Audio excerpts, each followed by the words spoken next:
I've got home warranties a lot of times people ask me to pay for. And then also when you're buyer, especially right now, the economy's changed. I'm the seller in this situation. I've got this house. It's completely fixed up and done. I go sell it to this buyer. This buyer goes and hires an inspector. That inspector goes over to the house and creates a 50-page report, hands it to that buyer and says, hey, there's 50 things wrong with this house. That buyer then comes in and asks you for what we call repair requests. Okay? Even if the hot water heater is working, even if the roof is okay, even if the windows are okay, you'll get a repair request on average of 1 to 2% of the sales price. That's where this other 3 to 4% comes from. So for me, right out of the gate, I already know it's going to cost my fix and flipper or myself 10% just to sell the house. Okay, if you guys don't, does everybody now understand that? So the ARV is not what I'm actually going to sell it for. I'm going to sell it for $280, but I'm going to have to take $28,000 right off the gate, so everybody else gets paid. Give me a yes in the comments for people that just learned that. Okay, so if I'm selling the property, $28,000 out of my pocket right off the top. Okay, so what does that leave me? That leaves me $252,000. Cool. Well, my purchase price is $235,000. All right, so how much does that leave me? That leaves me $17,000. Now, what do I have to pay for when I buy something for $235? Did I really buy it for $235? I did not, because I, as a fix and flipper, have to buy it and I have to pay for closing costs again. Usually 2%. So 2% of $235,000. Let's just call it $5,000 in closing costs. Okay. Then I've got funding fees. So if I'm going to use a hard money lender, I'm going to usually spend about $5,000 in hard money. Then I've got payments, utilities, etc. throughout the process of that. Another $5,000. Payments, utilities, right? Power, water, sewer, those types of things, landscape maintenance, all that kind of stuff.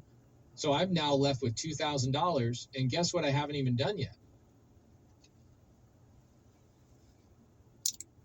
I haven't even renovated the property or even built in my own profit. Okay. In order for this to be a deal, you would have to buy this thing for sub 2, give the seller 10 grand, give the agent $10,000. That $20,000 would come from a wrap buyer. If it was me, I would go get this under a contract under sub 2. If it was me, I would cancel the deal. Okay. Yeah, because I've been trying and to. I would tell them, hey, if in order for this deal to work, I have to buy this creatively, where I take over your existing mortgage. I pay the seller 10, I pay the agent 10, and then what I would do if I were you, I would extend the close of escrow 45 days. This is going to be a challenge, and I would go sell this on a wrap, and I would have my wrap buyer bring $30,000 to $40,000 as a down payment. The beautiful thing in a wrap is I don't have to do. Sergio says you can also do a novation.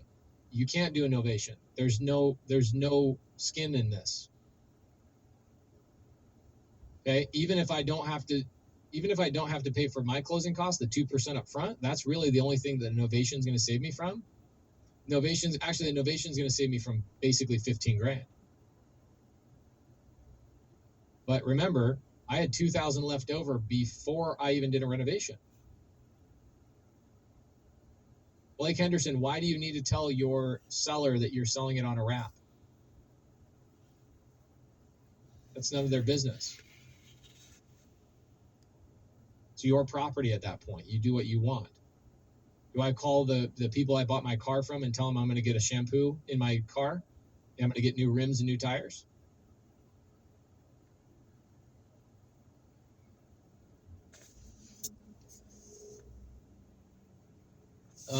Sergio, let's have a conversation, brother. You're wrong about the novation thing. Yeah, I did try to bring it to her as a sub 2, and she was just insisting that it wasn't a sub 2, that it would just be a buy and hold and rent it out. And I'm just like thinking, no, we Nobody's can buying and do holding right this. now with 7 and 8% interest. Sergio, turn on your camera so I can bring you up here. I'm here. Jonathan Asbell, you say Caleb Christopher insists on disclosing wraps. Tell me when you guys decide to join Caleb Christopher's mentorship and you learn from him. Caleb Christopher learned everything from me. He's now going to tell you to disclose on wraps. You're either learning from one person or you're trying to learn from two. Okay. Sergio, how much money do you think we're going to make on innovation here?